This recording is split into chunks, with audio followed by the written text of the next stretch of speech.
निवडणुकीसाठी शेती गहाण ठेवली, सगळी ताकद लावूनही निवडणूक हरले आणि सगळं संपल्यासारखं वाटत असतानाच शिंदेंनी साथ दिली.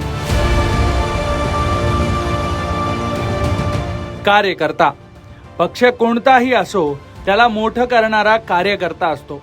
नेता कोणताही असो त्यांना मोठं करणारा कार्यकर्ता असतो. आणि याच कार्यकर्त्यांचं नशीब आजमावण्यासाठी असते स्थानिक स्वराज्य संस्थांची निवडणूक. पण याच निवडणुकीत एक कार्यकर्ता हरला, अडचणीत आला आणि सगळं संपल्यासारखं वाटत असतानाच श्रीकांत शिंदे मदतीला धावले. राजकारणाच्या अनेक नकारात्मक बाजू समोर येत असताना एका कार्यकर्त्याला उभं करण्यासाठी श्रीकांत शिंदेंनी केलेल्या या प्रयत्नांची सध्या मोठी चर्चा होते. ही स्टोरी नेमकी काय, सविस्तर समजून घेऊ.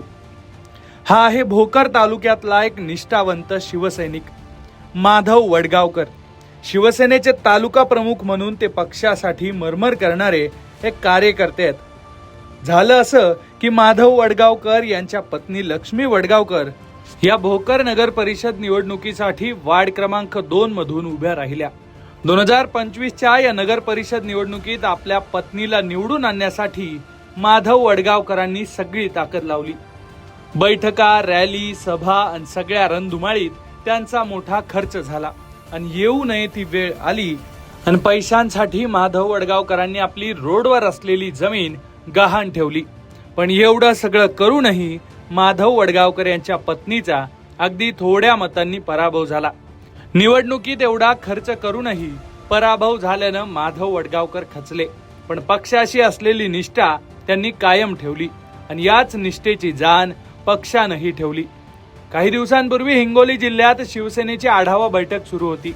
याच बैठकीत काही कार्यकर्त्यांनी माधव वडगावकरांचा हा किस्सा श्रीकांत शिंदेंना सांगितला आणि आपल्या कार्यकर्त्यासाठी श्रीकांत शिंदेंनी मदतीचा हात पुढे केला. श्रीकांत शिंदेंनी माधव वडगावकरांना मुंबईत बोलावून घेतलं. त्यांची सगळी स्टोरी ऐकली. वडगावकरांनी 22 गुंठे जमीन गहाण ठेवल्याचं श्रीकांत शिंदेंना कळलं. तेव्हा त्यांनी संबंधित लोकांसोबत आवश्यक ते आर्थिक व्यवहार पूर्ण केले आणि माधव वडगावकरांना आपली जमीन परत मिळवून दिली. हे सगळं माधव वडगावकरांसाठी एखाद्या सुखद धक्क्यापेक्षा कमी नव्हतं. ते नेमकं काय म्हणालेत ऐका.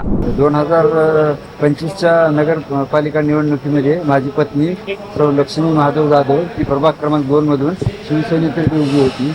ही इलेक्शन एक प्रभावीपणे लढावं त्यासाठी मी शेती गहाण ठेवली होती. मी त्यानंतर इलेक्शनमध्ये माझा पत्नीचा निसटता पराभव झाला आणि आढावा बैठकीमध्ये ज्यावेळेस 13 तारखेला श्रीकांत शिंदे साहेब नांदेडला आले होते त्यावेळेस त्यांना ही बाब समजली की आपल्या एका कार्यकर्त्यांनी शेती विकली आणि शिंदे साहेब असो का एकनाथ शिंदे साहेब असो ह्यांची शेतीची नावं दिलेली आहे. त्यामुळे त्यांना शेती विकली ही बाब खटकली आणि त्यांनी मला लगेच बोलून घेतलं तर असं काय झालं काय नाही. मी सांगितलं असं आहे ते दे काय नाही. साहेबांना म्हणजे तसं नाही तू ठाण्याला येईल, ठाण्याला बोलावून मला ती शेती संबंधित टाकून परत किती एकर शेती, किती शेती, किती पैसे मिळाले? 22 गुंठी शेती होती ती शेती. ती आता किमतीचं काही नाही पण त्यांनी परत घेऊन गेली. सगळ्यात पैसे खूप लागले पण देणारे बी दातृत्व शक्तीवर पाहिजे ना. कारण मी आतापर्यंत 30-35 वर्ष समाजकारण राजकारण केलं पण मी एकनाथ शिंदे साहेब, श्रीकांत शिंदे साहेबासारखा नेताच बघितला नाही. कारण बोले तसाच आले त्याची वंदावी पावलो. राजकारणात खूप आश्वासनं खूप ढिगभर देतात पण इतभर बी माणूस काय करत नाही. पण ह्यांनी न बोलता सुद्धा आणि कोणालाच माहीत नाही, आमच्या आमदार साहेबाला माहीत नाही, जिल्हा प्रमुखाला माहीत नाही की काय केलं काय नाही, पण शेती त्यांनी परत घेऊन गेली. सर, आई वडिलांची काय भावना काय? आई वडील तर नाहीत मला, पण पत्नी आम्ही कुटुंब सगळे भेटायला गेलो साहेबाकडे. त्यांना सुद्धा वाटलं की आपल्याला कोणीतरी पैसे तर पैशाचं मोलच नाही. कारण हे बघा दातृत्व शक्ती हे सगळ्यात महत्वाचं. पैसे किती दिले काय दिले पण माझी जी 22 गुंठे हायवेची जमीन होती ती वापस घेऊन दिली. कारण याच्यापेक्षा मोलच नाही. एकूणच आपल्या नेत्यानं दिलेल्या या सरप्राईज गिफ्ट नंतर माधव वडगावकर हे सुद्धा आश्चर्यचकित झाले होते. त्यांनी आपला हा आनंद आपल्या नेत्याचे आभार मानून व्यक्त केलाय.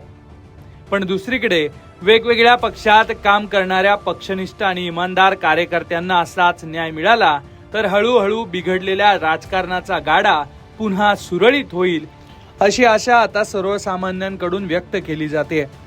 तुम्हाला श्रीकांत शिंदेंनी कार्यकर्त्याला दिलेल्या या गिफ्ट बद्दल नेमकं काय वाटतंय ते कमेंट बॉक्स मध्ये नक्की लिहा आणि अशाच घडामोडी जाणून घेण्यासाठी तुम्ही लोकमत पाहत राहा.